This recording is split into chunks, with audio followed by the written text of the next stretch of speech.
셰프 소개 한번 부탁드리겠습니다. 셰프 소개요? 네. 예. 이러실 것 같아서 준비해 왔습니다. 네. 자, 이 월급쟁이 재테크 상식사전. 이 책의 저자고요. 뭐 하늘에서 뚝 떨어진 건 아니고 그냥 직장 생활 하면서 저기 그 대리 나부랭이까지 하다가 네. 책을 좀 써보겠다라고 했었거든요. 그때 처음에 이제 신입사원 상식사전이라는 책을 썼었습니다. 그때 잊을 수 없는 게 저기 그 기획부에 있던 그 최 과장님 잊을 수가 없어. 네가? 네. 뭐 이렇게 했었거든요. 네. 그래서 실제로 내가 책을 쓸 수 있구나라는 걸 알게 됐고 그 다음에는 이 재테크에 대한 공부를 하고 싶어서 이제 집 근처 도서관 갔었습니다. 다 이렇게 진짜 나 자신 있게 얘기할 수 있어. 다 읽어봤어요. 예. 근데 거기서 하는 얘기들이 야 목돈 가지고 와. 뭐 부동산 해, 뭐 주식 이거 해 하더라고요. 그래서 그때 생각했던 게 좀 꾸준히 모아갈 수 있는, 그러니까 제가 이제 직장인이었잖아요. 그러니까 직장인들이 할 수 있는 건 뭐가 있을까라는 걸 궁금해하면서 좀 이것저것 정리했던 게 이 월급쟁이 재테크 상식사전 이렇게 책으로 나왔습니다. 그래서 뭐 자기소개하라고 해서 이제 굳이 말씀드리자면은 저는 우용표 저자라고 합니다. 그러니까 반갑습니다. 이게 이 책이 40만 권. 40만 권? 13년 동안 연속 부동의 베스트셀러. 예, 그러니까 네. 좀 그런 게 있더라고요. 네. 맨 처음에 책이 출간되고 첫 해와 둘째 해에는 친구들이 전화가 자주 옵니다. 야, 네 책을 서점에서 봤는데 베스트셀러 올라가 있더라. 막 이런. 근데 그 생활이 한 13년 되다 보니까 요새는 이제 그 연락 뜸했는데 좀 연락하기 이제 곤란해하는 그런 사람들 있잖아요. 인연이 끊긴 사람들이. 책 봤는데 있더라라고 해서 이 소중한 인연을 다시 이어주는 책으로도 잘 활용되고 있습니다. 그러니까요. 이 책을 딱 보니까 진짜 제목처럼 월급쟁이 재테크 상식사전처럼 진짜 뭐 거의 전 분야를 다루고 있는 것 같더라고요. 뭐 부동산이면 부동산, 주식이면 주식, 그리고 월급을 어떻게 해서 이렇게 자산을 불려나갈 수 있는지 보험도 다루고요. 그렇습니다. 그래서 오늘 정말 전방위적으로 이렇게 말씀을 해주실 수 있지 않을까. 궁금하신 거 다 이제 물어보시는 기회로 너무 기대가 알겠습니다. 되는데 그러면 한번 부동산부터 한번 여쭤볼까요? 주식부터 한번 여쭤볼까요? 원하시는 대로. 알겠습니다. 그러면은 주식부터 한번 여쭤보겠습니다. 주식. 오늘도 보니까 주식이 좀 시장이 많이 떨어지더라고요. 그래서 변동성이 좀 큰 것 같은데 요즘 좀 주식 시장 좀 어떻게 보시나요? 그러니까 일단 이게 지금 녹화가 되고 있잖아요. 그러니까 예쁜 말부터 할게요. 예쁜 말을 해보자면은 미국의 금리 인상 예정과 그리고 러시아 우크라이나 이 간의 어떤 그 분쟁으로 인해서 좀 불확실성이 높아진 관계로 주식시장은 지금 이제 하락하고 있는 상황입니다. 그래서 좀 신중한 투자가 필요합니다라고 하는 게 예쁜 말이고요. 이제 솔직한 말을 이제 하자면은 세일 기간이 시작됐다라고 이제 볼 수가 있는 거죠. 그러세요? 그렇죠. 지금 막 떨어지고 막 이렇게 있잖아요. 그래서 만약에 이제 적립식으로 이제 투자를 하시는 분들이라면은 지금 많이 싸져서 이제 꾸준히 이제 더 사모을 수 있는 기회다라고 이렇게 볼 수가 있는 상황인 거죠. 그래서 이렇게 보시면 됩니다.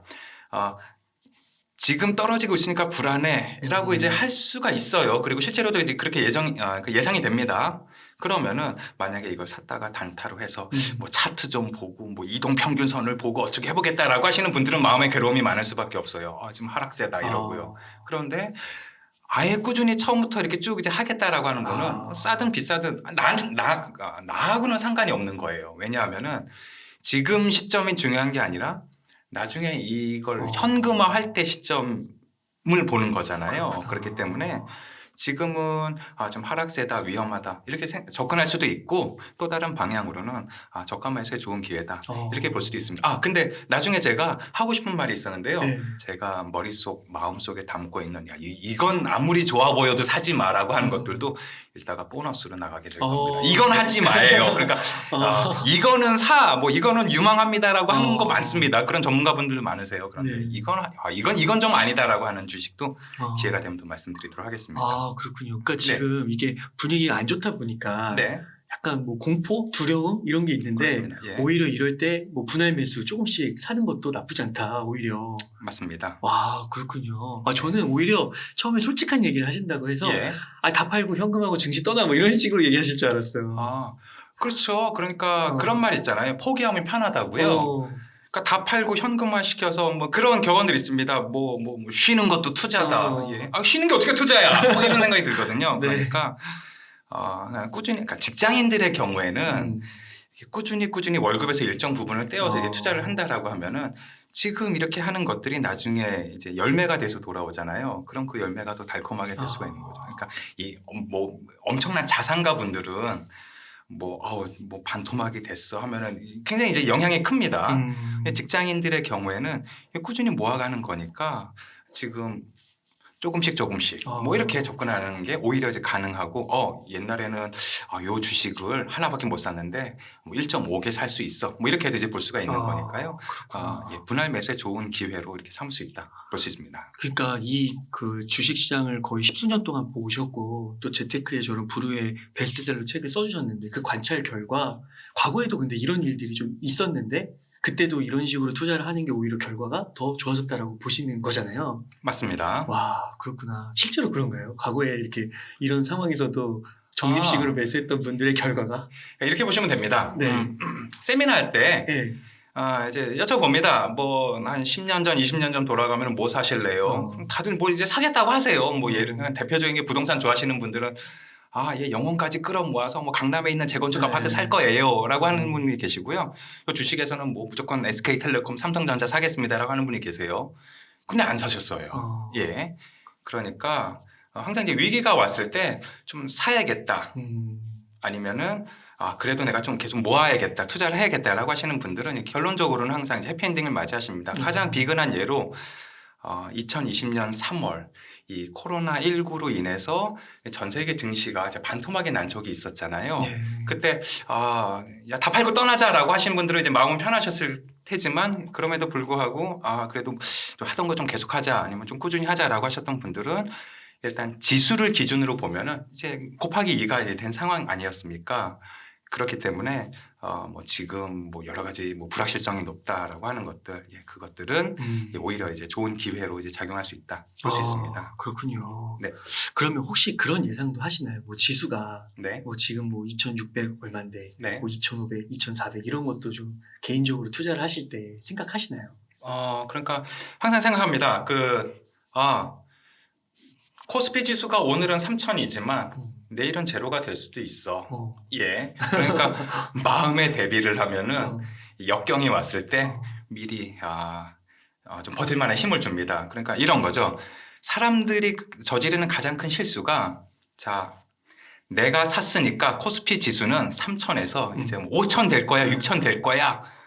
그래 오르기를 기다리는 거예요. 그게 아니라 좀 접근을 달리해서 그러니까 오를 만한 걸 미리 사두면은 마음이 편해질 수가 있는 거죠. 그러니까 그 옛날 그 드라마에서 보면은 난 우울할 때 학춤을 춰라고 하는 그 유명한 그 드라마 대사 있거든요. 예, 여배우가 나와서 해주신 건데요. 우울할 때 학춤을 춰. 예, 우울할 때 학춤을 예. 그런데 마찬가지로 만약에 뭐 지수에 투자했는데 우울하다 그러면은 한 20년, 30년간의 장기 그래프를 보면 됩니다. 결국엔 이제 오르는 거잖아요. 그렇기 때문에 그러니까 제가 지금 드리는 말씀은 사놓고 이렇게 문자 메시지 그런 거 많이 오더라고요. 네. 뭐 단타 교실 뭐 해가지고 뭐 투자 연구소장 누굽니다 해서 뭐 내일 급등할 종목 알려주고 뭐 이런 거를 이제 좋아하시는 분들은 해당 사항이 이제 별로 없으실 거고요. 예. 그러니까 꾸준히 월급의 일정 부분을 모아서 좀 해보겠다라고 하시는 분들한테는 사실 지금이 좋고 나쁘고 이거에 너무 그렇게 그 멘탈이 흔들리실 것까지는 없습니다. 그렇습니다. 네. 초반에 너무 말씀이 임팩트가 너무 큰 것 같습니다. 난 우울할 때 학춤을 춰. 예. 그러면 아까 이제 말씀해 주신다고 하셨는데 네. 좀 오를 만한 주식하고 하지 말아야 할 주식하고 그것도 좀 예. 그 예쁜 말부터 이제 할게요. 네. 뭐 개별 주식이 이걸 좋을 것 같습니다라고 말씀드리는 건 좀 어려울 것 같으니까 어떤 그 섹터를 기준으로 말씀드리자면 곰곰이 생각해 봤더니 이 자동차 있잖아요. 전기 자동차. 그 사람들이 나중에 그 편리한 생활을 하고 기술이 발달해서 뭐 이렇게 미래를 살아간다고 했을 때라도 자동차는 타고 다니겠더라고요. 그래서 이 전기차 분야는 적어도 이 사놨을 때 이 산업이 없어지면 어떡하지 이렇게 걱정할 만한 거는 아니다라고 판단이 들었고요. 거기에 더해서 이제 메타버스 이제 관련해서도 굉장히 좋을 것 같습니다. 왜냐하면은 그러니까 이 사이버 공간에서 아니 사이버 공간에서 그 비싼 옷들을 실제로도 비싸게 이제 거래하잖아요. 그러니까 옛날 이렇게 얘기하면 내가 또 너무 아재 같은데 옛날 그 아바타 이렇게 네. 있었죠. 예, 있었거든요. 아바타 꾸미는 맛에 이렇게 예. 그러니까 이게 미래에는 인터넷 공간 아니면은 이제 가상 공간에서 자기를 꾸미는 아바타 꾸미고 이제 하는 것들에도 사람들이 분명히 충분히 돈을 지불할 거다라고 생각이 듭니다. 그렇기 때문에 전기차 분야 그리고 메타버스 이 두 가지 분야는 이 특별히 사놨을 때 이제 크게 불안하지는 않을 것 같습니다. 그리고 예쁜 말은 이제 끝났어요. 네. 미운 말 할 건데요. 그렇구나. 네. 예. 이걸 들어야 되는구나. 네. 이게 인적 분할, 물적 분할이라고 해서 이제 회사를 쪼개는 방식에 대한 게 있는데요. 네. 그 엘모로 시작하는 그 옛날에 전기차 배터리를 잘 팔던 회사가 있습니다. 근데 이게 배터리 좀 장사가 좀 될 만하니까 이걸 분사를 시키더라고요. 맞아요. 그래서 기존 주주들이 이걸 어떻게 그러니까 여기에 영향력 또는 뭐 주식을 가질 수가 없는 그러니까 단순하게 예를 들어 보면은 산을 하나 사서 거기 사과나무가 많이 이렇게 심겨져 있는데 어느 날 갑자기 저기 이 사과는 말입니다. 이젠 저희 거 아니에요. 그러니까 옆 사람한테 그냥 넘기는 거예요. 그러니까 아니 이 사과 없는 사과나무 밭이 무슨 소용이야. 인 것처럼 엘모로 시작하는 아예 얘기할래 그냥 LG화학 있잖아요. 네. LG화학이 뭐 앞으로 이렇게 큰 덩어리를 떼어내고 그 다음에 주주들이 항의를 했죠.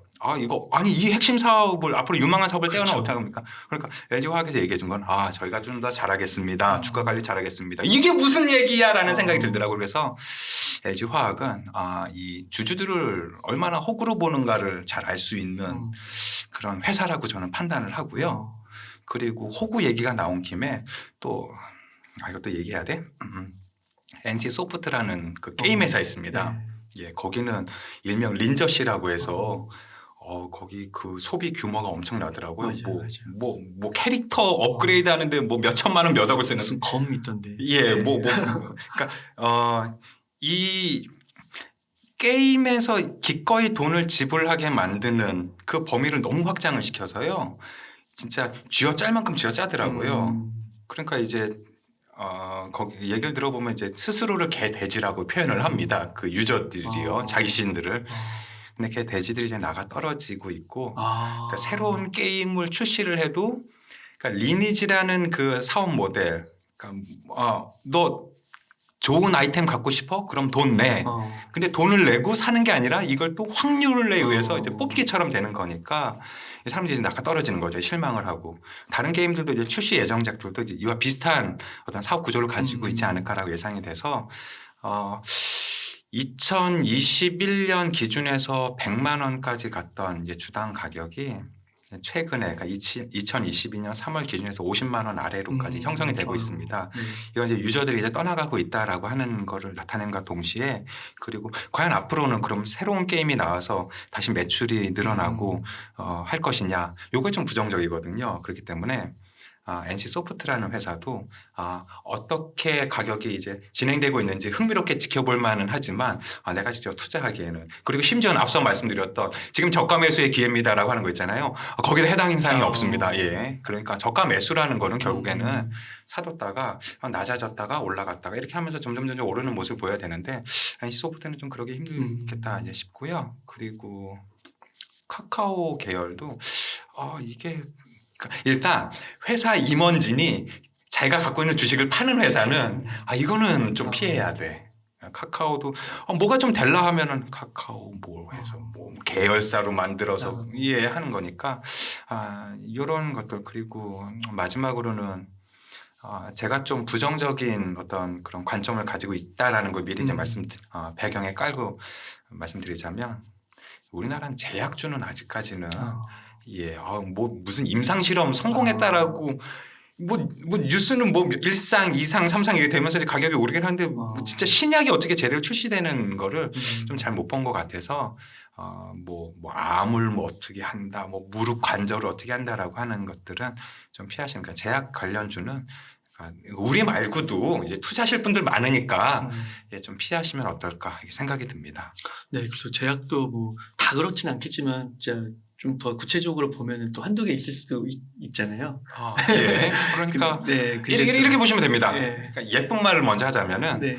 우리나라는 저 과학기술도 발달하고 있고 이제 제약산업도 본격적인 활황기를 맞이하고 신약을 성공할 가능성이 굉장히 높은 어떤 그 R&D 환경, 뭐 과학 환경 분명히 갖고 있습니다. 그런데 지금까지 어떤 흐름을 보면은 그러니까 너무 많은 기대를 하게 만들어서 실망으로 바뀌는 경우가 많았기 때문에 직장인들 월급 힘들게 벌잖아요. 그렇죠. 근데 그거를 그 확률이 떨어지는데 거기다 굳이 할 거 있느냐라고 생각이 들기 때문에 굳이 제약주에 대해서는 좀 피하시는 게 어떨까? 저는 그렇게 판단을 하고 있습니다. 아, 네. 조사님, 그런데 한 가지가 너무 궁금해요. 네. 그래도 우리나라는 반도체를 빼먹을 수 없잖아요. 예. 삼성전자는 좀 어떻게 보시는지. 삼성전자요? 네. 삼성전자는 그 부동산으로 빗대어서 말씀드리자면은 강남의 재건축 아파트랑 똑같다라고 보시면 재건축. 됩니다. 예. 네. 예를 들어서 지금 강남의 이제 재건축 아파트 대표적인 게 뭐 대치동 음마 아파트 네. 뭐 이렇잖아요. 예. 그렇죠.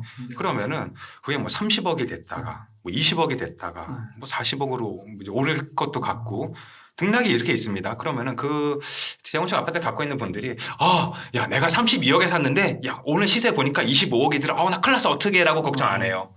오르겠지 뭐 이런 그러니까 실제 가격의 움직임과는 상관없이 뭔가 이렇게 든든함 그리고 편안함을 갖고 있거든요. 마찬가지로 삼성전자도 뭐 7만 원이다, 8만 원이다, 10만 원이다. 예. 일단 갖고 있으면은 이거 계속 오르겠지 뭐라고 그러니까 이 투자를 잘 해놓고 내가 결과가 좋을까를 예측할 수 있는 가장 좋은 방법은 두 가지가 있는데요. 첫 번째는 밤에 발 뻗고 잘 수 있느냐. 그리고 두 번째는 이건 제가 쓰는 방법인데요. 이거예요. 만약에 이제 삼성전자 사셨어요. 그러면은 제가 그 삼성전자 별론데라고 얘기했을 때 그거 이제 좋다고 믿음을 갖고 있으면은 그래도 뭐 나중에 오르겠죠 뭐 이렇게 합니다. 그런데 뭔가 좀 불안하잖아요. 자신이 없고 그럼 발끈하거든요. 삼성전자가 어때서 막 이렇게 얘기합니다. 그러니까 발끈하지 않는 주식이에요. 삼성전자. 이거 반토막 날지도 이거 반도체 안 좋아. 그 경쟁사인 TSMC가 훨씬 더 뭐 3나노, 2나노를 줄여서 뭐 좀 더 얇게 뽑아내고 하는 거니까 삼성전자 매출 줄어들 거라고 이 얘기를 들었을 때 이런 믿음을 갖고 있으니까 그럴지도 몰라요. 근데 앞으로 좋아질 것 같아요. 이렇게 될 수가 있는 거죠. 그래서 그렇구나. 삼성전자에 대해서는 발끈하는 사람이었거든요. 그러니까 강남 재건축 아파트가 음악 아파트 갖고 있는 사람한테 떨어질 거야. 규제가 심해질 거야라고 해도 그럴지도 몰라. 이렇게 하는 것. 여유롭게 이렇게 대응할 수 있는 것처럼 삼성전자에 대해서는 뭐 7만 원이 됐건 심지어 사람 일은 모르니까 앞으로 3만 원이 될 수도 있습니다. 그럴 때라도 어떤 그 밤에 잠을 잘 때 울지는 않을 만한 주식이라고 보실 수가 있겠습니다. 야, 되게 적절한 비유를 빗대어서 얘기해 주시니까 메시지 전달하려고 하는 내용이 싹 들어오는 것 같아요. 쏙쏙 박히게. 예. 네. 그러면은 조사님 왜 이렇게 삼성전자나 아니면 뭐 주식 투자로 아까 말씀하신 그런 나쁜 거 말고 좋은 것들을 적립식으로 매수해가는 데 있어서 네. 이걸 힘들어해서 중간에 포기하는 분들이 더 많잖아요. 예, 맞습니다. 그건 왜 그러신 것 같으세요? 이게 첫 번째는 수익이 예상보다 많이 나는 경우에도 이제 불안감이 생깁니다. 그러니까 예를 들어서 나는 삼성전자 4만 원에 샀어. 근데 8만 원이 되고 10만 원이 됐다라고 하면은 2배 벌었네. 이거 떨어지기 전에 얼른 수익화시키자라고 하는 경우가 있을 수가 있고요. 또 하나는 가격이 하락해서 그 실망감 때문에 나 이제 털고 나갈래라고 하는 경우가 있을 수가 있거든요. 그렇기 때문에 주식은 분명히 좋은 투자 상품이고 그리고 장기적인 관점에서 보면은 수익을 안겨다 줄 수 있는 상품임에도 불구하고 이런 조바심을 불러일으키는 여러 가지 그런 장치들이 있습니다. 게다가 이 부동산은 내가 만약에 팔겠다라고 하면은 되게 번거롭거든요.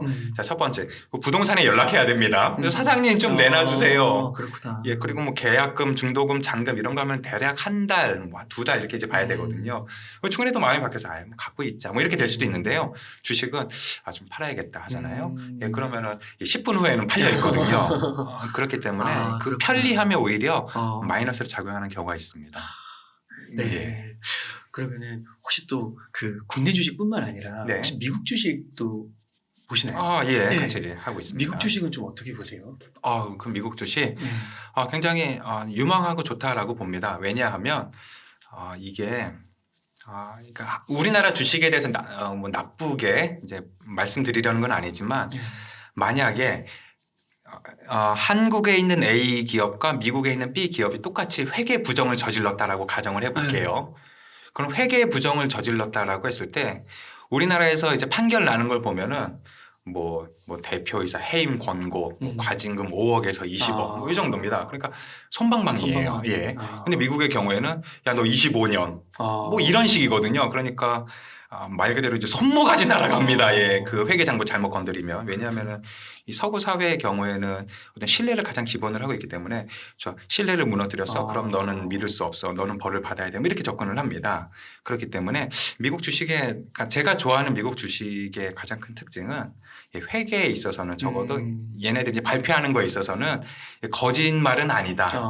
라는 걸 이제 믿을 수가 있는 거죠. 물론 어느 나라나 이렇게 나쁜 사람들은 있잖아요. 뭐 피 한 방울로 뭐 200가지, 300가지의 질병을 뭐 발견할 수 있다라고 하는 그 기업이 있었는데요. 예, 그 기업 알고 보니까 그게 아니었잖아요. 예, 완전히 그 재산이 10조 원에서 0원으로 확 떨어지고, 그러니까 사람 완전히 그러니까 뭐 손모가지 날아가게 이제 만드는 시스템이기 때문에 미국 주식에 대해서는 그 세계 투자자들이 계속 몰린다라고 하는 점, 그리고 큰 기업들이 계속 이제 생겨난다는 점에 더해서 어떤 신뢰 관계에 있어서 특별히 이렇게 투자자들을 우습게 본다거나 하진. 그러니까 아까 말씀드렸던 그 나쁜 회사들은 그 회사의 실적이 나빠서가 나쁜 게 아니라 이 주주를 너무 호구로 보고 우습게 보는 거잖아요. 근데 미국 회사는 구글의 예를 들면은 뭐 경영권을 가지고 있는 주식이랑 이게 일반 경영권 없는 주식을 나눌 때 그 일반 주식을 배정받은 주주들이 야, 너 이렇게 하면 안 되지. 너 소송 걸 거야 하니까 구글에서 얘기해 주면 그래.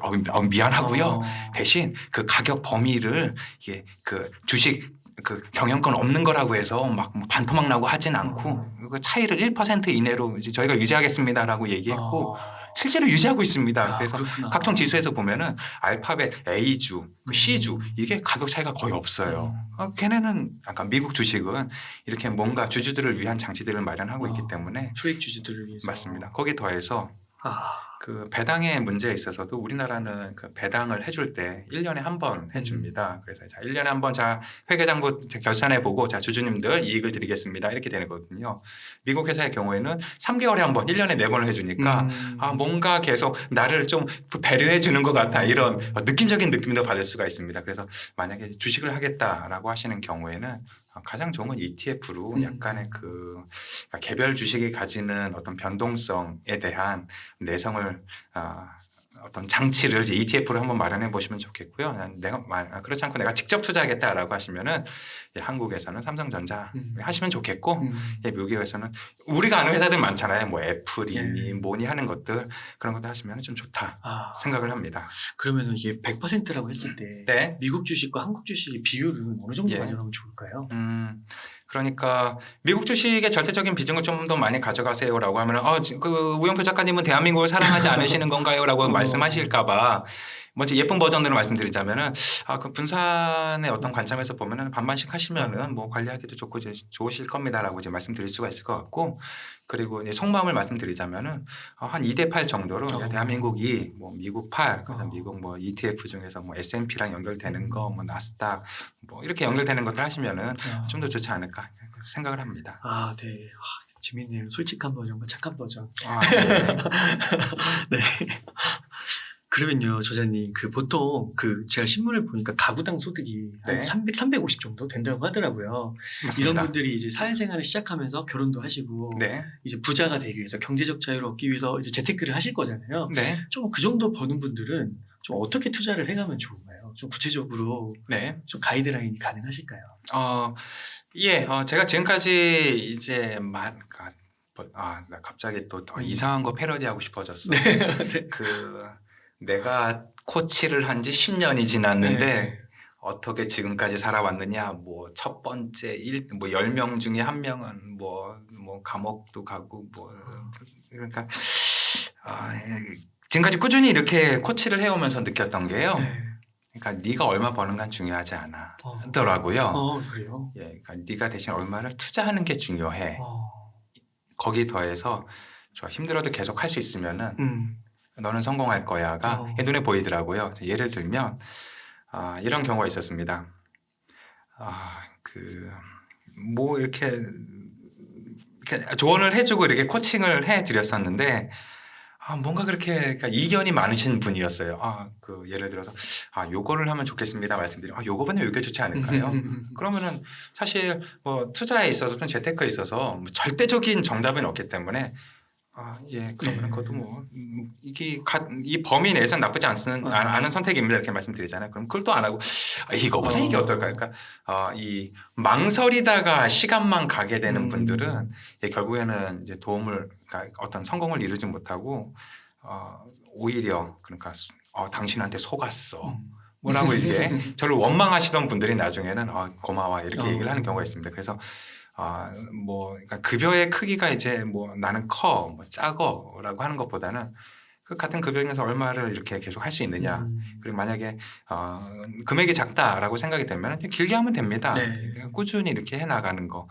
그러니까 제가 뭐 정답을 다 아는 건 아니잖아요. 그런데 지금 상황에서 이런 게 좀 좋은 선택입니다라고 이제 말씀드렸을 때 이제 그걸 따르셨던 분들은 고맙다는 연락을 많이 주시고요. 그렇지 않으신 분들은 그 카톡 차단돼 있고 뭐 그렇게 되더라고요. 그래서 그러니까 이 영상을 이제 보시는 분들도 나는 금액이 적어 분명 히 그런 생각 하실 겁니다. 사실 그게 한 달 급여가 350만 원이 됐건 1,000만 원이 됐건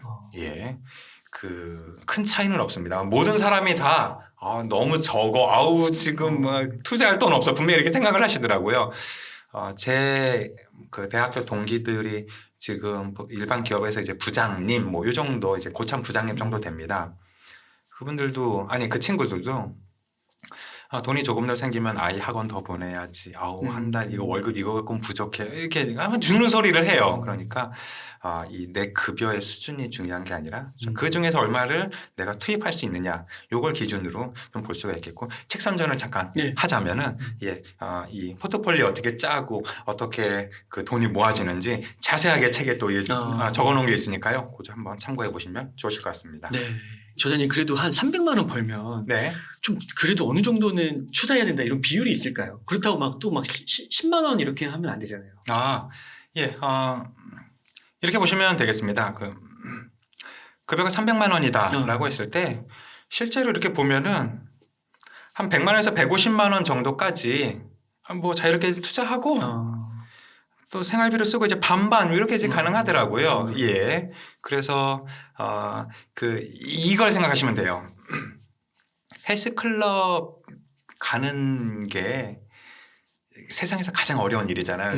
헬스장 가고 나면은 뭐 역기를 들건 뭘 하고 이제 합니다. 그래서 내가 몸짱이 될 거야 이렇게 결심을 했다고 했을 때 가장 어려운 실천 과제가 헬스장 문에 발을 딛는 거거든요. 마찬가지로 내 급여가 350이다, 300이다, 250이다라고 했을 때 가장 어려운 거는 투자에 이제 발을 디디는 거고요. 보통 보면은 그냥 기억하기 쉽게 내가 3분의 1, 절반 이렇게 할 거야 라고 하잖아요. 그러면은 나머지 내가 사고 싶은 걸 사고 생활비를 쓸 때 이 마음이 이렇게 불안하지가 않아요. 그런 거 있잖아요. 이 시험 보기 전에 영화나 드라마가 너무 재미있고요. 다이어트를 할 때 초콜릿 미치도록 맛있습니다. 마찬가지로 항상 머릿속에 이 부담 재테크해야 되는데 돈 모아야 되는데 라고 생각을 이제 머릿속에 갖고 있으면 소비가 더 즐거워지거든요. 뭔가 이 죄책감을 가지지만 그래서 아예 돈이 들어올 때 뭐 예를 들어서 300만 원 들어온다. 이 중에서 100만 원 내 거 아니야. 그냥 은행 거야. 뭐 펀드 회사 거야. 뭐 삼성전자 거야. 뭐 이렇게 하잖아요. 그러면은 나머지 그 200만 원을 쓸 때 어차피 들어갔으니까 이건 내 마음대로 쓸 수 있어. 이렇게 죄책감 좀 감할 수가 있습니다. 네. 선생님 그러면 주식 관련해서는 좀 마지막 질문이 될 것 같은데요. 지금까지 이렇게 십수년 봐오시면서 주식 투자를 좀 잘하는 사람들의 공통점 같은 게 있었을까요? 또 비유를 들어서 설명드리자면 이렇습니다. 인터넷 보니까 그런 글이 있더라고요. 자동차 오래 타는 사람의 특징이라고 했을 때 뭐 카센터 정기적으로 방문하고 거기서 이제 정비사님이 이거 좀 뭐 좀 더 넣어야겠네요. 이거 좀 조여야겠네요 하면 그렇게 해주세요. 이제 하는 사람은 차를 오래 탄답니다. 고장 안 나고요. 그런데 고장 내는 사람들은 제 차는 제가 좀 밟아서 엔진 오일 좀 요걸 써야 되고요. 뭐 이런 식이라고 하거든요. 재테크 또는 그 주식 투자에 있어도 비슷합니다. 그러니까 자기가 잘 안다라고 생각하는 사람들은 오히려 손해를 많이 봐요. 그러니까 뭐, 이 시점에선 요걸 사야 돼. 뭐, 대통령이 누가 될 것 같으니까 테마는 요걸 해야 돼. 뭐 이런 식으로 이제 합니다. 네. 그러니까 그러니까 엄청 사용하는 거죠. 그러니까 이런 분들은 그러니까 잘 될 때도 있지만 못 되는 확률이 더 높고요. 그리고 그에 비해서 난 잘 모르니까 그냥 좋은 거 뭐 이렇게 초보 운전이 사고가 잘 안 나잖아요. 마찬가지로 뭐 예를 들어서 회계장부를 볼 때 여기를 봐야 된다고 하니까 여기를 보고 좀 해볼게, 아니면 유명하다고 하니까 좀 꾸준히 해볼게라고 하는 분들, 그러니까 자기가 잘 안다라고 생각하지 않고 나는 잘 모르니까 좀 조심조심 하겠다라고 하는 분들은 오히려 계속 수익을 보게 되는 상황입니다. 그래서 어떻게 하면 주식을 잘해요라고 하는 거는 좀 겸손이 좀 핵심인 것 같습니다. 초보자의 행운이라는 게 있습니다. 주식을 처음 하시게 되면은 분명히 성공하게 돼요. 왜냐하면 처음 할 때는 뭐 이거저거 책도 보고 뭐 해서 이렇게 조심조심 이렇게 하거든요. 그런데 이게 하다 보면 이제 내가 수익을 얻잖아요. 그러면은 이제부터는 이제 자기 실력이라고 이제 생각을 하게 됩니다. 오해를 하게 돼요. 그래서 내가 이렇게 해봤더니 나 그때 이렇게 벌었어 라고 하는 그런 성공 경험들을 너무 과신한 나머지 무리하게 하기도 하고 아니면은 자기 원칙에 어긋나게 하기도 하고 그러거든요. 그래서 자, 주식 잘하고 싶으시면은 겸손하게 나는 잘 모르니까 계속 확인할 거야 라고 하시는 분들은 분명히 수익을 얻으실 거고요. 그 초보 운전에서 좀 벗어나신 난폭 운전, 뭐 음주 운전 하시는 분들은 사고의 확률이 높으니까 그 점도 감안하시면 좋겠습니다. 네. 조사님, 그러면 그 다음으로 부동산으로 한번 좀 부동산 얘기요? 네. 예. 요즘에 또 보면은 이제 굉장히 불과 한 6개월, 1년 전만 해도 좀 강세장이 계속 이어질 거다라는 말이 좀 많았던 것 같은데 맞습니다. 요즘에는 좀 왔다 갔다 하기도 하고 좀 하락론이 또 대두되는 것 같기도 하더라고요. 부동산 시장은 좀 어떻게 보세요? 부동산 시장 결론적으로 말씀드리자면은 2026년까지 지속적인 하락을 겪게 되지 않을까 예측이 됩니다. 착한 버전인가요 혹시? 이거는 착하고 나쁘고 버전보다는 그간의 임상 실험 결과 그렇습니다. 제가 제일 좋아하는 얘기인데요. 444 법칙 말씀드릴게요. 지금까지 우리나라 부동산이 거의 대폭락하던 시기를 곰곰이 되돌아보면 94년에 미국이 기준금리를 올려서 그로부터 4년 후인 98년에 우리나라가 IMF가 와서 부동산이 대폭락을 했었죠.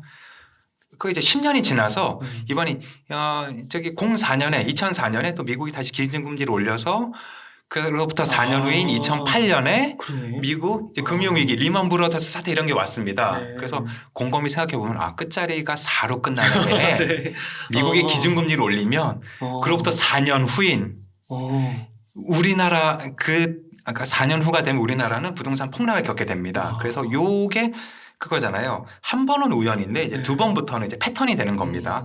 원래 예정대로라면은 그렇다면은 94년에 올리고 04년에 올리고 2014년에 올랐어야 되는데 그땐 금융위기가 해결이 안 돼서 그런 미국의 기준금리를 못 올리고 있었습니다. 트럼프 대통령이 취임해서 돌아가는 판세를 보니까 뭐 하고 앉아 있어 올려야지라고 했는데 그분이 재선에 실패하면서 못 올렸거든요.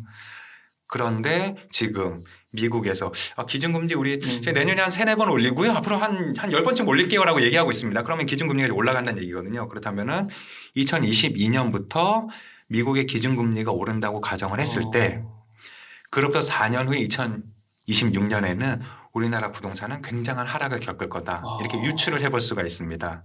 그런데 사람들이 요새 굉장히 똑똑하기 때문에 그 4년 후에 곧바로 이렇게 대폭락을 바로 경험하는 게 아니라 이러한 대폭락을 미리 예상을 해서 지금부터 점점 부동산 가격은 하락할 거다라고 이렇게 좀 미루어 짐작해 볼 수가 있습니다. 그러면 서울 수도권 포함해서 말씀해 주시는 건가요? 그러니까 부동산은 전체적으로는 하락을 할 거고요. 그런데 이렇게 보시면 됩니다.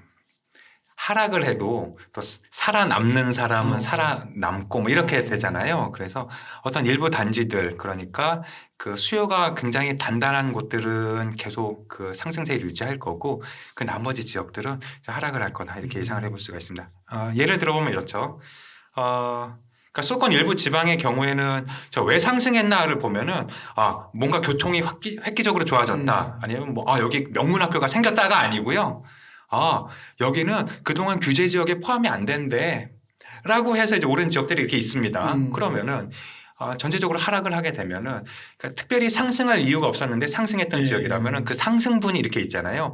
이건 다시 이제 하락을 할 수밖에 없는 거죠. 그렇기 때문에 이건 이제 지역별로 이제 차이는 있지만 전체적인 측면에서는 하락을 할 수밖에 없다. 이렇게 볼 수가 있습니다. 그렇군요. 그러면 그 과거 역사를 봤을 때요. 네. 그 과거 94, 98, 2004, 2008 이런 시기를 봤을 때 네. 강남 아파트도 많이 떨어지나요? 우리나라에서 최고로 좋은 그런 아파트들이 모여 있는 곳이 보통 강남이라고 하잖아요. 네. 그런 아파트도 좀 흔들리는지 궁금해요. 그러니까 강남 아파트 가격은 다이어트 할 때 뱃살이랑 비슷합니다. 우리가 운동하면 살이 가장 늦게 빠지는 데가 배잖아요. 근데 살이 찌면 또 배부터 찝니다. 강남 아파트가 그 전체적인 하락세가 되면은 강남 아파트 별수 없어요. 하락을 할 수밖에 없습니다. 그런데 나중에 어떤 하락 요인들이 다 제거가 되고 해서 상승을 하게 된다라고 했을 때 가장 먼저 가장 많이 오를 만한 지역인 거죠. 그래서 지금 예를 들어서 대치동 음마아파트 2억 내렸어요, 3억 내렸어요라고 하잖아요. 그렇게 하락할 가능성도 충분히 있습니다. 그 경제 상황에 따라서요. 그런데 나중에 상승을 하게 될 때는 3억 빠졌다, 5억 빠졌다 해서 또 상승폭은 이전의 하락폭을 뛰어넘는 만큼 더 이제 상승을 할 확률이 높기 때문에 그러니까 그 집 없는 무주택자들의 경우에는 집값이 다들 일괄적으로 반토막이 났으면 좋겠다라고 하는 어떤 그런 이제 기대라든가 어떤 예측을 갖고 계신데요. 그럼에도 이제 강남 지역의 경우에는 그렇게까지 많이 빠지지 않을 거다. 하지만 보합세라든가 하락세라든가 이런 모습은 어느 정도 영향이 있을 거다라고 좀 볼 수가 있습니다. 그럼 지금이 2022년인데 2026년까지 점진적이라도 빠지면 좀 제가 계속 좀 곤란한 질문을 드리는 것 같긴 한데 대략 몇 퍼센트 이런 게 있을까요? 전고점 대비해서. 대략적으로 이제 보면은 그러니까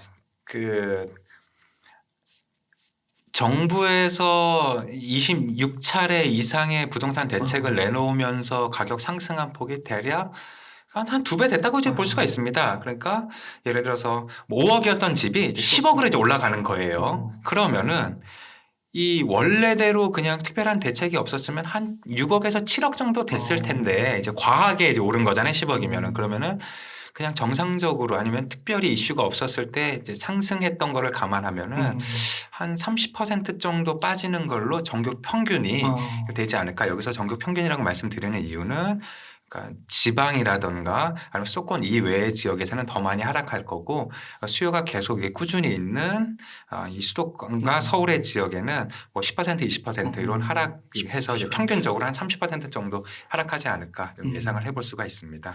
그리고 또 부동산 전문가분들이 대선 이슈를 좀 언급하면서 대선 이후에는 방향이 좀 바뀔 거다 이렇게 좀 이야기를 하는 분들도 있더라고요. 이런 대선 이슈가 영향을 미치나요? 영향을 많이 미친 게 사실입니다. 그래서 대통령이 여당이 되느냐, 야당이 되느냐 이런 거에 따라서 정책의 방향은 분명히 달라질 수가 있는 거죠. 예를 들면 지금 이제 진보 계열의 그 정당에서는 수요 억제, 공급 확대 요 두 가지를 이제 가장 핵심으로 두고 있고요. 보수 성향의 정당에서는 시장 경제, 자율에 맡기자, 거기도 공급 확대하자 이렇게 약간의 그 미묘한 차이를 보이고 있습니다. 그렇기 때문에 누가 정부를 이끄느냐에 따라서 세부적인 정책의 어떤 그 모습은 달라질 수가 있지만 큰 틀에서는 크게 달라질 것 같지는 않아요. 왜냐하면 지금 그 유력한 두 후보 모두 공급 확대를 하겠습니다라고 하고 있는 거잖아요. 그래서 이 공급 확대는 계속 이제 이루어질 거다라고 예상을 해볼 수가 있습니다. 여기서 하나 재밌는 거 말씀드릴게요. 공급 확대가 되고 했을 때 과연 충분히 공급이 되느냐를 판단할 수 있는 기준이 이렇게 있습니다. 서울 시내에 아파트라고 이름 붙은 것들, 그 K 아파트라는 사이트에 가시면은 우리나라 아파트 이제 현황들이 숫자로 나오거든요. 그걸 다 세어 보면은 한 160만 채. 그러니까 서울의 가장 비싼 아파트부터 서울 외곽에 좀 허름한 아파트다라고 하는데 모두 합치면 160만 채입니다. 아파트의 수명을 대략 한 40년 보거든요. 그러면은 그러니까 특별히 추가적인 공급 없이 이 아파트 자체가 이제 무너지고 이제 그 수명을 다하고 하는 것들만 감안해 보면은 160 나누기 40년 그러니까 매년 4만 호가 기본적으로 공급이 되면은 이거는 그렇죠. 아파트 공급이 늘어난 것도 아니고 줄어든 것도 아니고 그냥 현상 유지인 거예요. 그러니까 네. 요 영상을 보시는 분들은 앞으로 서울 지역에 뭐 어느 정도 아파트가 이제 공급이 됐다, 주택이 공급이 됐다라고 했을 때 이게 많다, 적다를 판단할 수 있는 가장 기초적인 어떤 기준으로 4만 채를 넘냐 안 넘냐를 보시면 되겠습니다. 이것도 하나의 기준이 되는 거고 만약에 4만 채다라고 하면은 그냥 전문 용어로 똔똔인 거고요. 뭐 8만 채다, 10만 채다라고 하면은 요거는 기본 수요에 더해서 추가 수요까지 어떻게 흡수하겠구나 이렇게 볼 수가 있습니다. 그런데 만약에 뭐 2만 채가 공급됐다. 그럼 모질라다 이렇게 신호로 읽을 수가 있는 거죠. 그러면 앞으로는 네. 공급이 부족하다고 하는데 네. 그쵸? 맞나요? 그게 좀 애매한 게요. 그 경제부총리께서 작년 말에 자 국민 여러분 이제 염려하지 마십시오. 뭐 정신없이 공급할게요라고 했습니다. 그래서 그 얘기를 들어보면은 향후 5년간 매년 50만 채씩 해서 한 250만 채 한꺼번에 확 그렇게 이 250만 채라는 게 얼마나 대단한 수량이냐 하면 그 1기 신도시라고 하는 데 있잖아요. 예, 그게 30만 호거든요. 다 합쳐서요? 예, 분당 일산이요? 분당 일산 다 돼서요. 예. 그러니까 그거의 5배를 매년 공급하겠다고 하니까 이게 과연 될까 싶긴 한데 일단 정부의 그 정책 방향이 이제 공급을 많이 하겠다. 정말 이거 너무 많이 하는 거 아니야라고 걱정될 정도로 하겠다고 하니까 일단 정부의 말을 믿는 거죠. 만약에 정부에서 계획한 대로 다주택이 공급이 된다면 이 수요 공급 이런 걸 감안했을 때 집값은 그 안정을 넘어서 하락으로 이제 가속화되는 현상을 볼 거라고 예측을 해볼 수가 있고요. 그런데 만약에 정부에서 너무 많이 공급해 준다고 했는데 실제로 공급이 안 되네라는 걸 사람들이 딱 깨닫게 된다면은 혹시라도 그러면 또 얘기는 달라질 수가 있는 거죠. 자, 그러니까 상승 요인은 집이 모자라네라고 하는 어떤 심리적인 수요가 이제 자극이 되는 게 있고 하락 요인은 미국의 기준금리 인상 또는 이 정부에서 공언한 주택의 공급 요 두 가지가 이루어진다면은 굉장히 강력한 하락 요인으로 작용하리라 보여집니다. 그러니까 이제 전체적으로는 조금 뭐 보합 내지 하락 그 정도. 정부에서 발표한 대로 이루어진다면은 하락을 피할 수가 없게 되는 거죠. 예. 이게 좀 하락이라고 얘기하면서 좀 조심스럽네요, 제가. 이게 좀 민감하신 분들이 많아가지고. 그러니까 저는 이렇게 얘기할 수 있어요. 제가 2019년에 그래서 지금 사야 하나요라고 하는 이제 부동산 관련 이제 전망서를 내놓은 적이 있었습니다. 그때 특이점이 온다라는 기준으로 2022년 그러니까 향후 3년에 어떻게 될 것인가라고 했을 때 지속적인 상승을 제가 얘기했었습니다. 예, 그래서 그 강사 양반 또는 작가 양반 너무 쉽게 하락을 입에 올리는 거 아니야라고 그렇게 처음 보시는 분들은 생각하실 수도 있는데요. 저는 그렇지 않고 저는 2022년 그러니까 올해까지는 지속적인 상승을 할 거라고 이미 예측을 한 바가 있고 거기에 더해서 제가 지금 머릿속에 생각하는 새로운 부동산 관련 이제 책 제가 스포를 좀 하자면은 책 제목이 이제 굿바이 부동산이라고 과제를 적어놓고 지금 이제 책을 구상하고 있거든요. 그러니까 앞으로 이제 하락을 하게 된다면 그 폭이 어느 정도인지 그리고 길이가 언제 정도인지 그리고 이 영향이 수도권과 지방을 나눠서 어느 정도인지 나눠서 설명을 해드릴 예정입니다. 그래서 혹시 저희님 좀 궁금한 게 요즘에 유튜브 방송에서 또 이게 화두이다 보니까 여러 가지 주장들을 제가 다 이렇게 좀 보게 되는데 이런 얘기도 있더라고요. 그 지방과 서울 수도권은 사이클이 다르기 때문에 그리고 규제가 있고 비규제가 있는데 아직도 비규제로는 자금이 흘러갈 수가 있기 때문에 뭐 예를 들면 지방 소도시에 아직은 투자할 거리가 있다. 이런 투자할 만한 요인이 있다. 뭐 이렇게 사이클이 다르니까 그런 거는 좀 어떻게 생각하세요? 예쁜 말부터 하자면 저는 서울과 수도권 위주로만 좀 파악을 하고 있어서 이제 지방에 대해서는 특별한 의견이 없습니다라고 하는 게 일단 대외적인 어떤 저의 오피셜한 답변이 될 수가 있고요. 제 머릿속에서 떠오르는 것들은 이 지방이 오르는 이유, 지방이 투자할 요인이 있는 거는 서울이 막혀서인 거잖아요. 그렇다면은 만약에 서울이 약간 흔들린다면은 이 지방 소도시가 빠지는 거는 그 불보듯 뻔하다라고 이렇게 예상을 해볼 수가 있습니다. 그렇기 때문에 저는 아까 그 의견 주신 거에 대해서는 쉽게 동의하기는 어렵다 이렇게 말씀드릴 수가 있습니다. 네. 예. 감사합니다. 그러면 또 이제 부동산의 마지막 질문 같은데요. 네. 좀 봐오셨을 때 부동산으로 좀 돈을 버신 분들의 특징. 부동산은 돈을 번 사람들의 특징. 네. 딱 하나 있습니다. 그 임금 복덕방 사장님들한테 속아서 사신 분들 많으세요. 임금? 인근. 네. 이게 동네 갔는데, 네. 이 아파트 좋아요. 네. 이거 빌라 앞으로 개발된대요라고 네. 하잖아요. 정말 똑똑한 분들은 막 계산을 합니다. 네. 지분이 어떻게 되고 이게 감정 평가를 나중에 어떻게 받아서 이렇게 합니다. 그리고 결론은 아예 안 하는 게 낫겠다예요. 그런데 속으시는 분들은 좋다니까 그냥 사는 거예요. 예. 실제로 가격이 오릅니다. 그러니까 올해까지, 그러니까 2022년까지의 부동산은 이 종목 상관없이 그냥 사두면 오르는 추세였었습니다. 그렇기 때문에 속아서 샀든 뭐 냉정한 분석을 해서 샀든 일단 다 수익을 봤다라고 얘기할 수가 있습니다. 그래서 뭐 수익을 본 사람들의 이제 특징이 뭐냐라고 이제 질문을 주신다면은 그냥 사셨던 분들의 경우에는 수익을 이제 많이 봤고요.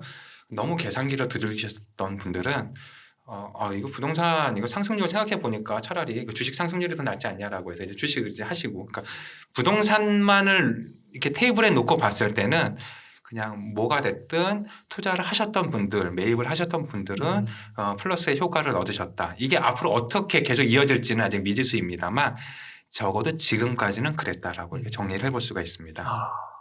그러면 아까 말씀해 주신 게 만약 2026년까지 하락을 한다고 하면 그리고 또 굿바이 부동산 서울 수도권 위주로 좀 보신다고 하면 서울 수도권 사야 되는 건가요? 만약에 좀 여력이 있으신 분들은? 여력이 없어도 사야 된다라는 게 제 의견입니다. 하락을 해도요. 자, 말씀드릴게요. 네. 하우스 푸어라는 말을 잘 알고 계실 겁니다. 그러니까 뭐 집에 너무 자금을 많이 투여하고 대출 이자 때문에 허덕이고 하는 사람들을 비하하는 용어였잖아요. 사실은. 그런데 그 하우스 푸어들이 지금 2022년의 관점에서 보면 그때는 옳은 선택이었다 이렇게 볼 수가 있습니다.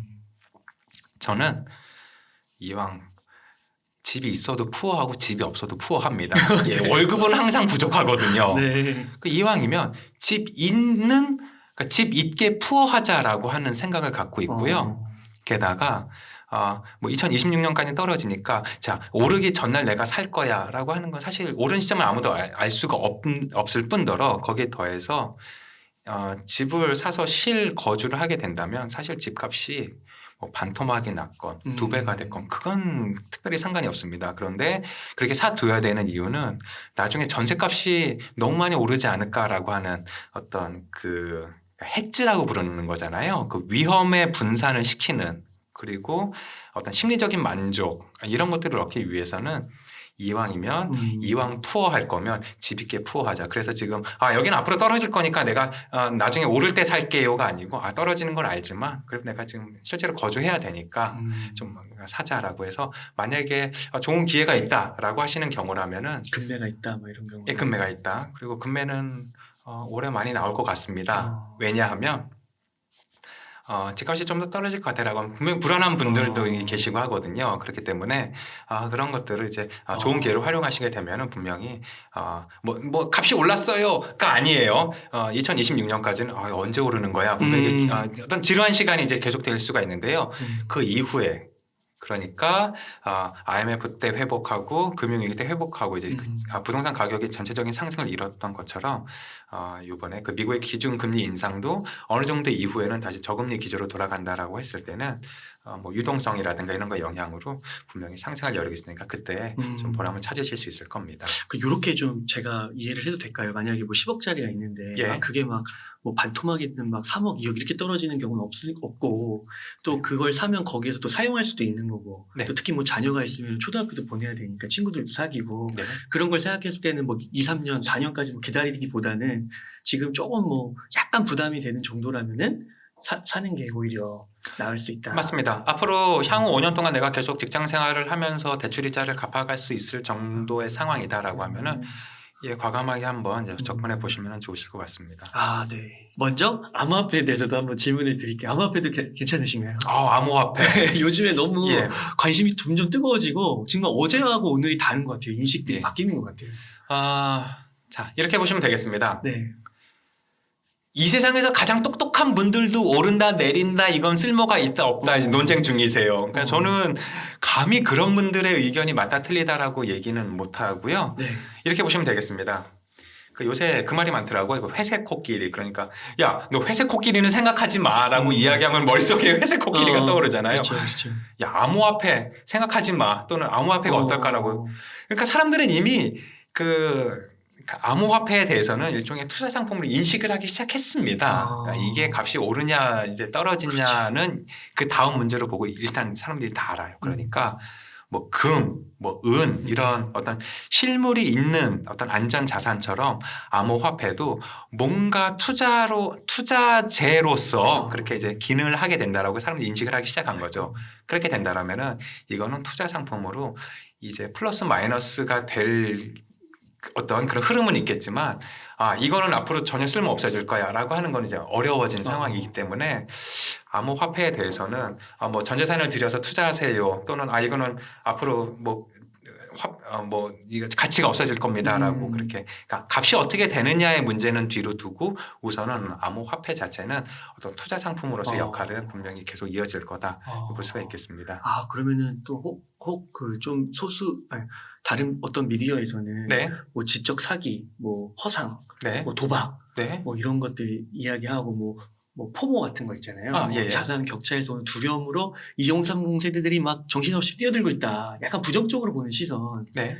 그런 것들은 조금 이렇게 중화시켜가지고 받아들여도 될까요? 그러니까 제 개인적인 의견이 이렇습니다. 암호화폐는 생각하지 마라고 하면은 암호화폐가 떠오르잖아요.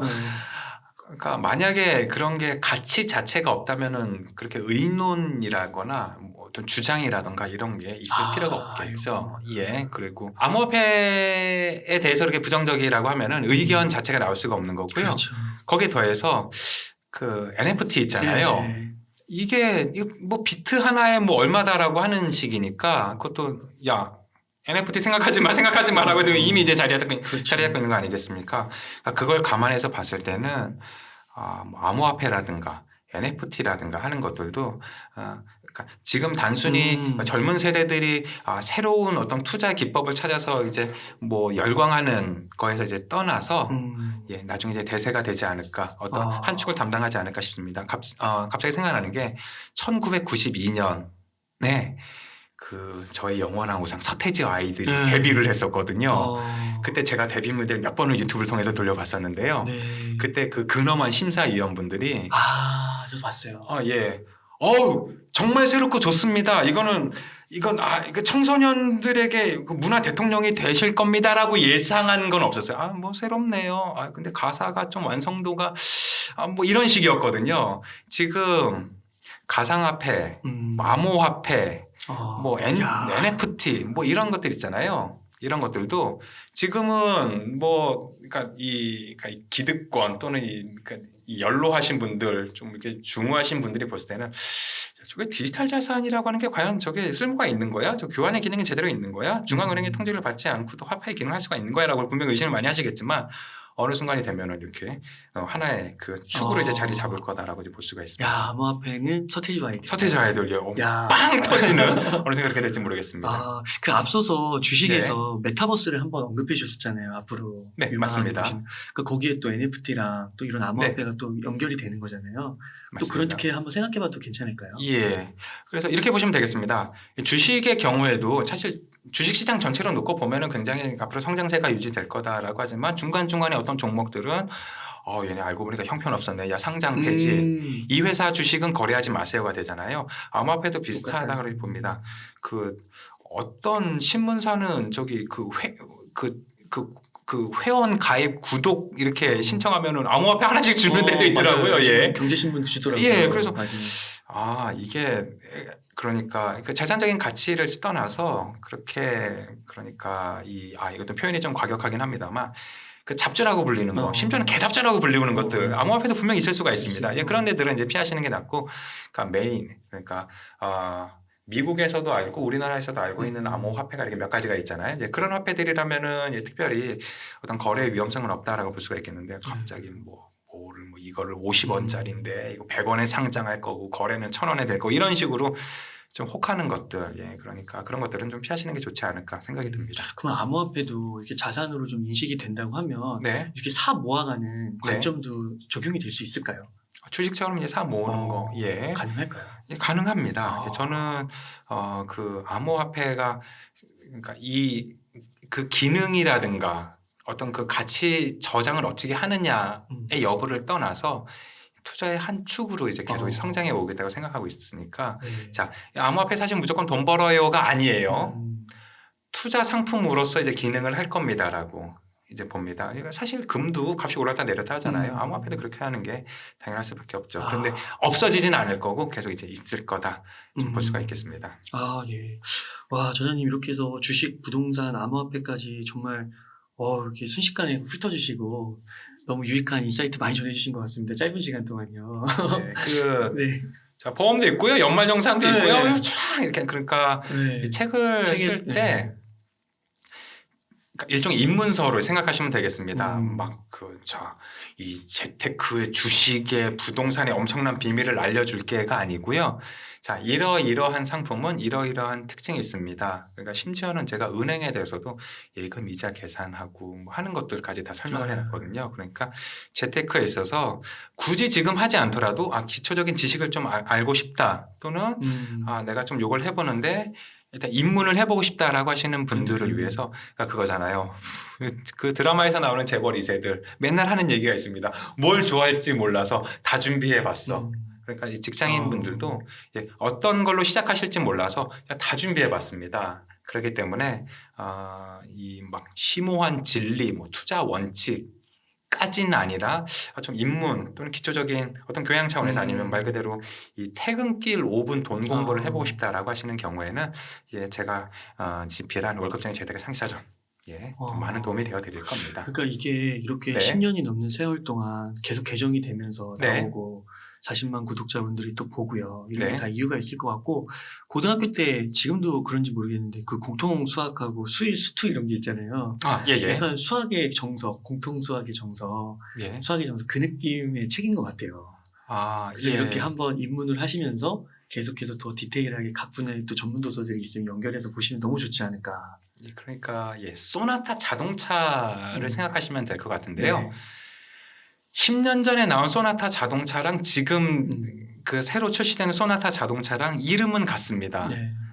조금씩 변해 오는 거잖아요. 디자인 바꿨다가 뭐 엔진 바꿨다가 그 월급쟁이 재테크 상시사전도 처음에 출간될 때 2008년에 그 처음에 나왔던 내용에서 계속 그러니까 세금이 변하는 거, 연말정산이 변하는 거 계속 반영을 해서 그러니까 이름은 똑같은 책이지만 그 내용은 계속 그 현실을 반영해서 그 바꿔오고 있거든요. 그러니까 이 계속 읽는 분들에게 최신의 정보를 제공한다라는 측면에서 계속 사랑을 받을 수 있었던 것 같습니다. 더 되게 좀 지금 말씀해 주신 거에서 신뢰를 좀 얻게 되는 게 매년 그렇게 보시고 그걸 업데이트를 하신 거잖아요. 그러면서 그거 업데이트할 때 그 당시의 시장 상황을 다 보셨을 거 아니에요. 그렇습니다. 주식 시장, 뭐 부동산 시장, 또 암호화폐 새로 들어오면 또 그런 거 다 보셨을 거고, 보험도 마찬가지고 그런 거 보면서 또 뭐 연금제도도 변하는 것도 계속 보셔야 맞습니다. 그런 걸 수록하실 수 있는 거니까요.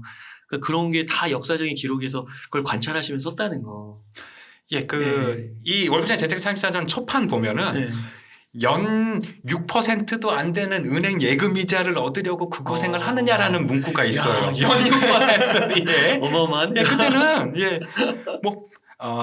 그 정리식 펀드의 열풍이 불어서 펀드 뭐 연 30%는 기본으로 깔고 가는 상황이었거든요. 그런 시대가 있었군요. 그러니까 이 점점 그 재테크 환경에 따라서 그런 상품의 안내라든가 그 경제 상황이라든가 그렇게 계속 반영을 하고 있는데요. 그런데 계속 변하지 않는 거는 이 기본 원칙이 안 변하고 이 우리나라 그 재테크 상황이 또 변하지가 않습니다 보니까. 그러니까 사이클이 있는 건가요? 큰 틀이?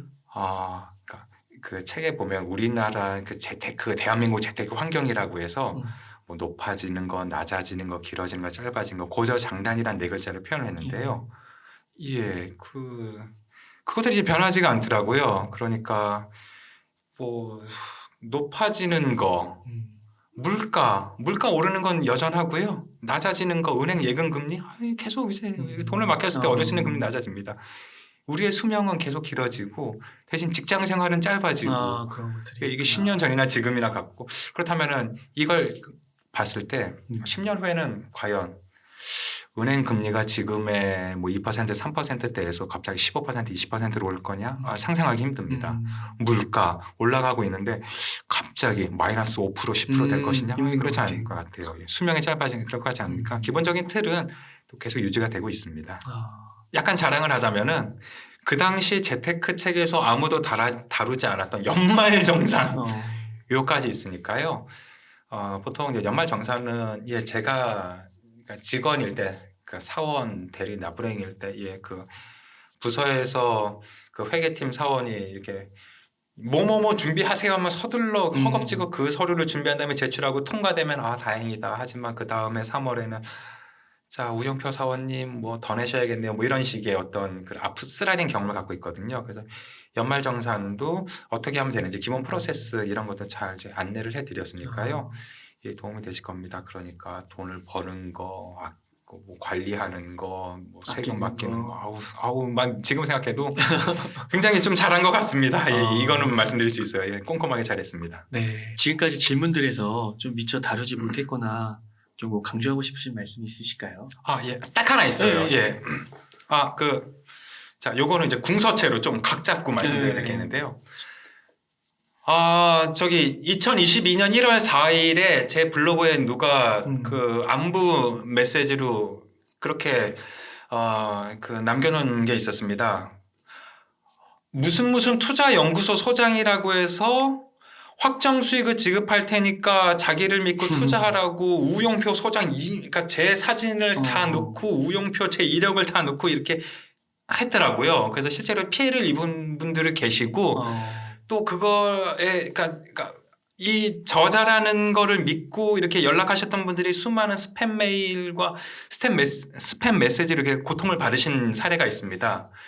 경찰서에 가서 신고를 했거든요. 그러니까 우영표 씨가 직접적인 금전 피해를 입은 게 없기 때문에 이건 사건 접수가 어렵다라고 이제 했었습니다. 그래서 지금 이제 말씀드려야 되는 게 자 만약에 혹시라도 오픈 카톡이나 무슨 사이트에서 자 우영표 저자, 우영표 소장, 우영표 대표가 뭐 확정 수익률을 얘기 들어보니까 50만 원 넣으면 650만 원 준다고 하는 12시간 만에 뭐 그런 거였습니다. 그래서 이 확정 수익률 지급한다는 거는 자 그거는 제가 아닙니다. 그러니까 사진도 똑같고 경력도 저의 경력이지만 그건 제가 아니니까요. 이 영상을 보시는 분들은 만약에 확정 수익률 지급한다, 뭐 투자 교실을 연다, 저는 특별히 제 책을 읽으신 독자분들에 대해서 확정 수익을 지급한다거나 뭐 투자 교실을 어떻게 해서 뭐 돈을 내라고 한다거나 그러지 않습니다. 그냥 이 책 읽어주시는 것만으로 또는 앞으로 제가 나도 그럼 유튜브 채널을 개설해서 조금 더 이 책에 대한 내용을 좀 업데이트 해드릴까라고 하는 제 개인 채널은 만들 수가 있겠지만 뭐 저한테 돈을 넣으세요, 뭐 돈 뭐 벌게 해드립니다 이런 식의 접근하지 않으니까 그런 식의 어떤 그 사이트를 접하시게 되거나 홍보 문자 접하시게 되면은 말씀드릴 수 있습니다. 그거 저 아닙니다. 여기까지입니다. 그만큼 유명하시고 베스트셀러 저자시니까. 네. 그게 억울해요. 뭐가 억울하냐면은 정말 세계적으로 유명하다면은 그렇게 할 생각을 안 했었을 텐데, 그러니까 아는 사람만 아는, 그러니까 책을 통해서 접해본 사람만 이런 저자가 있구나를 이제 알게 된 거잖아요. 그래서 제가 생각했던 게 내가 그때 만약에 이전에 유튜브 채널을 운영하고 있었으면은 그러니까 내 얼굴이 어떻고 내가 무슨 얘기 하는지 사람들이 알아서 이거 속지 않았을 텐데, 그래서 부랴부랴 지금 유튜브 채널을 준비하고 있습니다. 네. 꼭 여셔가지고요. 이거 영상 좀 나갈 때쯤에 여서라서 밑에 댓글 달아주셔도 좋을 것 같아요. 그럴 것 같습니다. 이거 저 아닙니다. 꼭 말씀드리고 싶었어요. 알겠습니다. 그러면은 마지막 멘트 하도록 하겠습니다. 이렇게 해서 월급쟁이 재테크 상식 사전의 저자이신 우용표 저자님을 모시고 이야기를 나눠봤습니다. 긴 시간 동안 유익한 인사이트 많이 나눠주셔서 감사의 말씀드립니다. 오늘 고생 많으셨습니다. 감사합니다.